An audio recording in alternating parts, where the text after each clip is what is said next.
باہر دو پہرے دار ہر وقت ٹہلتے رہتے تھے۔ اس کا دماغ اب سوچنے کے قابل نہیں رہا تھا، وہ اب جذبات کے زیر اثر تھی۔ اس نے دروازہ ذرا سا کھول کر دیکھا، اسے باتوں کی آوازیں سنائی دی۔ دائیں طرف کوئی 20 گز دور اسے دونوں پہرے دار باتیں کرتے ہوئے سائے کی طرح نظر آئے۔ لڑکی دروازے میں سے سر نکالے انہیں دیکھتی رہی۔ پہرے دار وہاں سے ذرا پرے ہٹ گئے تو لڑکی دبے پاؤں باہر نکلی اور عمارت کی اوٹ میں ہو گئی۔ آگے گھاٹی اترتی تھی، وہ بیٹھ گئی اور پاؤں پر سرکتی ہوئی گھاٹی اتر گئی۔ اب اسے پہرے دار نہیں دیکھ سکتے تھے۔ اسے معلوم تھا کہ مسلمانوں کا کیمپ کہاں ہے، اور اسے یہ بھی معلوم ہو چکا تھا کہ اب یہ کیمپ قید خانے سے مہمان خانہ بن گیا ہے، اس لیے اسے یہ خطرہ نہیں تھا کہ وہاں کوئی سنتری اسے روک لے گا۔ وہ باپ کو ملنے جا رہی تھی جس کا اسے صرف نام معلوم تھا۔ وہ تیز تیز جا رہی تھی کہ اسے پیچھے کسی کے قدموں کی آہٹ سنائی دی۔ اس نے پیچھے دیکھا مگر کوئی نظر نہ آیا۔ اس آہٹ کو وہ اپنے قدموں کی آہٹ سمجھ کر چل پڑی، لیکن یہ کسی اور کی آہٹ تھی۔ ایک تنومند آدمی وہیں سے اس کے پیچھے چل پڑا تھا جہاں سے وہ گھاٹی اتری تھی۔ ایونا کو یہ آہٹ ایک بار پھر سنائی دی۔ وہ رکی ہی تھی کہ اس کے سر اور منہ پر کپڑا آن پڑا۔ پلک جھپکتے کپڑا بند گیا اور دو مضبوط بازوؤں نے اسے جکڑ کر اٹھا لیا۔ وہ تڑپی مگر تڑپنا بیکار تھا۔ رات تاریک تھی اور یہ علاقہ غیر آباد تھا۔ ذرا آگے جا کر اسے ایک کمبل میں لپیٹ کر گٹھڑی کی طرح اٹھا لیا گیا۔ وہ ایک نہیں دو آدمی تھے۔ نصف گھنٹے کے بعد اسے اتار کر کھولا گیا۔ وہ ایک کمرے میں تھی جس میں 2 دیے جل رہے تھے۔ وہاں 4 آدمی تھے۔ اس نے ان سب کو باری باری حیرت سے دیکھا اور کہا، تم لوگ ابھی یہاں ہو؟ اور آپ گیرالڈ، آپ بھی یہی ہیں؟ ہم جا کر آئے ہیں، گیرالڈ نے جواب دیا، تم سب کو یہاں سے نکالنے کے لیے۔ اچھا ہوا کہ تم مل گئیں۔ یہ وہ 4 سلیبی تھے جنہیں کرک سے اس کام کے لیے بھیجا گیا تھا کہ جاسوس لڑکیاں جو مسلمانوں کے قبضے میں رہ گئی ہیں انہیں وہاں سے نکالیں، اور شوبک میں اپنے جو جاسوس رہ گئے ہیں انہیں وہاں منظم کریں، اور اگر ممکن ہو تو وہاں تحریب کاری بھی کریں۔ تحریب کاری میں ایک کام یہ بھی شامل تھا کہ استبل میں داخل ہو کر جانوروں کے چارے میں زہر ملائیں، رسد کو آگ لگائیں، اور فوجیوں کے لنگر خانے میں بھی زہر ملا سکیں تو کوشش کریں۔ اس گروہ کا کمانڈر گینالڈ نام کا ایک برطانوی تھا جو تباہ کار جاسوسی کا ماہر سمجھا جاتا تھا۔ ایونا اسے بہت اچھی طرح جانتی تھی۔ اسے دیکھ کر ایونا کا خون نفرت اور انتقام کے جوش سے کھول اٹھا، لیکن وہ فوراً سنبھل گئی۔ یہ موقع نفرت کے اظہار کا نہیں تھا۔ گیرالڈ تو ایسا گمان بھی نہیں کر سکتا تھا کہ ایونا بالکل بدل گئی ہے۔ اس نے ایونا سے پوچھا کہ وہ کہاں جا رہی تھی۔ ایونا نے کہا کہ اسے فرار کا موقع مل گیا تھا، اس لیے وہ فرار ہو رہی تھی۔ گیرالڈ نے اسے بتایا کہ وہ چھاپا مار جاسوسوں کا ایک گروہ کرک کے مظلوم مسلمانوں کے بحروپ میں یہاں لایا ہے۔ ان دنوں شوبک کے حالات ایسے تھے کہ یہ گروہ آسانی سے ایک ہی گروہ کی صورت میں شہر میں آ گیا تھا۔ جنگ کی وجہ سے لوگ آ جا رہے تھے، ارد گرد کے دیہات کے مسلمان بھی شہر میں آ رہے تھے۔ اسی دھوکے میں یہ گروہ بھی آ گیا۔ شہر میں پہلے سے جاسوس موجود تھے، انہوں نے پورے گروہ کو پس پردہ کر لیا۔ گیرالڈ نے ایونا کو بتایا کہ وہ 2 راتوں سے اس مکان کو دیکھ رہا ہے جس میں لڑکیاں ہیں۔ اس جگہ سے وہ اچھی طرح واقف تھا، یہ انہی کی بنائی ہوئی جگہ تھی۔ رات کو وہ دیکھنے جاتا تھا کہ پہرے داروں کی حرکات اور معمول کیا ہے۔ یہ بڑا اچھا اتفاق تھا کہ اسے ایونا مل گئی۔ ایونا نے اسے بتایا کہ لڑکیوں کو نکالنا آسان نہیں، تاہم نکالا جا سکتا ہے۔ رات کو ہی اسکیم تیار ہو گئی۔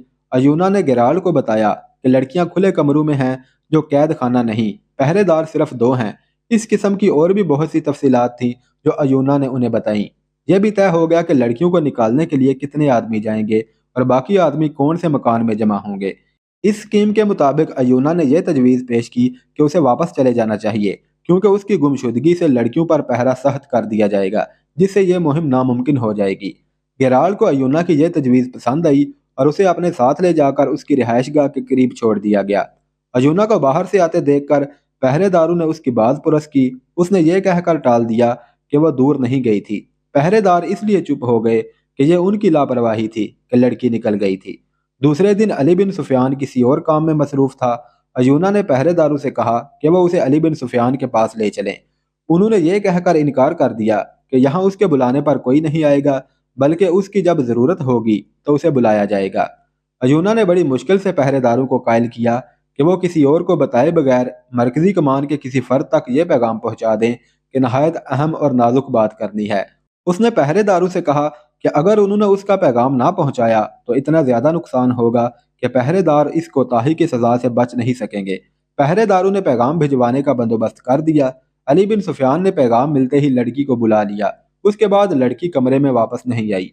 رات کو جب شعبک کی سرگرمیاں سو گئیں اور شہر پر خاموشی طاری ہو گئی تو اس عمارت کے ارد گرد 8-10 سائے سے حرکت کرتے نظر آئے جہاں لڑکیوں کو رکھا گیا تھا۔ عجیب بات یہ تھی کہ دونوں پہرے دار غائب تھے۔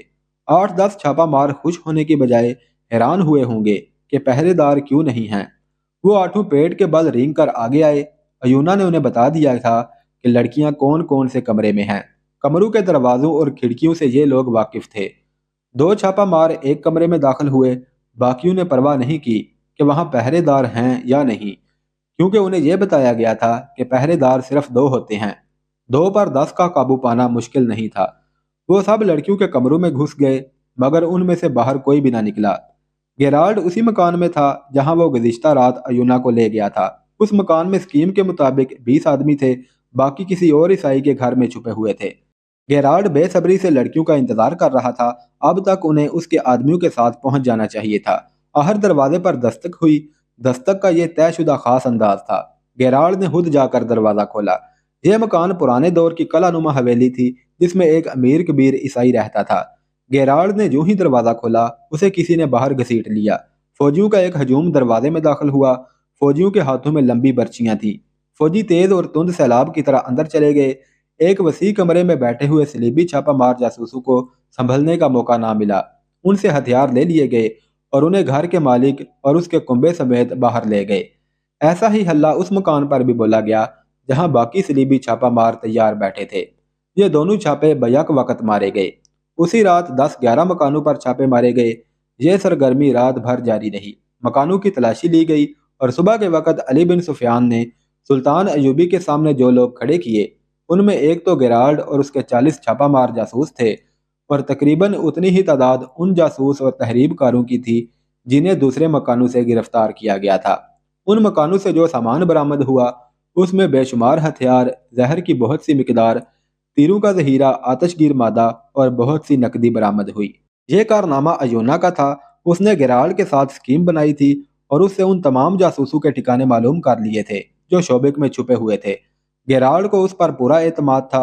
ایونا رات کو ہی واپس آ گئی اور صبح اس نے تمام تر اسکیم علی بن سفیان کو بتا دی اور جاسوسوں کے ٹھکانوں کی نشاندہی بھی کر دی۔ علی بن سفیان کے جاسوس دن کے وقت سارے ٹھکانے دیکھ آئے تھے۔ شام کے وقت سلطان ایوبی کے خصوصی چھاپا مار دستوں کو ان ٹھکانوں پر چھاپے مارنے کے لیے بلا لیا گیا تھا۔ لڑکیوں کو کمروں سے نکال کر کہیں اور چھپا دیا گیا تھا۔ ان کی جگہ ہر کمرے میں موجود 3 چھاپا ماروں نے انہیں پکڑ لیا۔ اس طرح شوبک میں صلیبیوں کے تقریباً تمام جاسوس اور چھاپا مار پکڑے گئے۔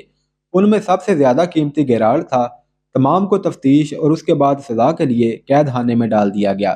ایونا نے ان تمام مسلمان سرکردہ شخصیتوں کی بھی نشاندہی کر دی جو قاہرہ میں سلطان ایوبی کے خلاف سرگرم تھے، اور حشیشین کے ہاتھوں سلطان ایوبی اور علی بن سفیان کو قتل کرنے کا جو منصوبہ تیار کیا گیا تھا وہ بھی ایونا نے بے نقاب کیا اور سلطان ایوبی سے کہا اب تو آپ کو مجھ پر اعتبار آ جانا چاہیے۔ وہ منظر بڑا ہی جذباتی اور رقت انگیز تھا۔ جب عماد کو بتایا گیا کہ ایونا اس کی بہن ہے اور جب بہن بھائی کو ان کے باپ کے سامنے کھڑا کیا گیا تو جذبات کی شدت سے بوڑھا باپ بے ہوش ہو گیا۔ ہوش میں آنے کے بعد اس نے بتایا کہ اس کی بیٹی کا نام عائشہ ہے۔ سلطان ایوبی نے اس خاندان کے لیے خاص وظیفہ مقرر کیا اور علی بن سفیان کے محکمے کے لیے حکم جاری کیا کہ تمام جاسوس لڑکیوں کے متعلق مکمل چھان بین کی جائے۔ صلیبیوں نے دوسری لڑکیوں کو بھی مسلمان گھرانوں سے اغوا کیا ہوگا۔ سلطان ایوبی کی فوج بہت بڑے خطرے سے محفوظ ہو گئی تھی۔ شوبک سے دور محاذ کی خبریں امید افزا تھی، لیکن فوری ضرورت یہ تھی کہ بکھرے ہوئے دستوں کو یکجا کیا جائے۔ اس مقصد کے لیے سلطان ایوبی نے شوبک کا فوجی نظام اپنے معاونوں کے حوالے کر کے اپنا ہیڈ کوارٹر شوبک سے دور صحرا میں منتقل کر لیا۔ اس نے برق رفتار قاصدوں کی ایک فوج اپنے ساتھ رکھ لی۔ اس کے ذریعے اس نے 1 ماہ میں بکھرے ہوئے دستے ایک دوسرے کے قریب کر لیے۔ اس کے بعد انہیں 3 حصوں میں تقسیم کر کے شوبک کا دفاع اس طرح منظم کر دیا جس طرح قاہرہ کا کیا تھا۔ سب سے دور سرحدی دستے تھے جس کے سوار گشت کرتے تھے۔ ان سے 5-6 میل دور فوج کا دوسرا حصہ ہمہ کر دیا اور تیسرے حصے کو متحرک رکھا۔ کرک میں اکٹھی ہونے والی صلیبیوں کی فوج کی کیفیت ایسی تھی کہ فوری حملے کے قابل نہیں تھی۔ ادھر سلطان ایوبی نے بھرتی کی رفتار تیز کر دی اور نئی بھرتی کی ٹریننگ کا انتظام کھلے صحرا میں کر دیا۔ اس نے علی بن سفیان سے کہا کہ وہ کرک میں اپنے جاسوس بھیجے جو وہاں کی اطلاع لانے کے علاوہ یہ بھی کام کریں کہ وہاں کے رہنے والے مسلمان نوجوانوں کو کرک سے نکلنے اور یہاں آ کر فوج میں شامل ہونے کی ترغیب دیں۔ فلسطین ابھی صلیبیوں کے پاؤں تلے کراہ رہا تھا۔ یروشلم یعنی بیت المقدس صلیب پر لٹکا ہوا تھا، اس مقدس شہر سے خون رس رہا تھا۔ وہاں کے مسلمان جو صلیبیوں کے ظالمانہ استبداد کے شکنجے میں آئے ہوئے تھے، پس رہے تھے، تڑپ رہے تھے اور صلاح الدین ایوبی کا انتظار کر رہے تھے۔ ان تک یہ اطلاعیں پہنچ چکی تھیں کہ سلطان صلاح الدین ایوبی فلسطین کی سرزمین میں داخل ہو چکا ہے اور شوبک کا قلعہ مسلمانوں کے قبضے میں ہے۔ یہ ان کے لیے خوشخبری تھی، مگر یہ خوشخبری پیغام اجل ثابت ہوئی۔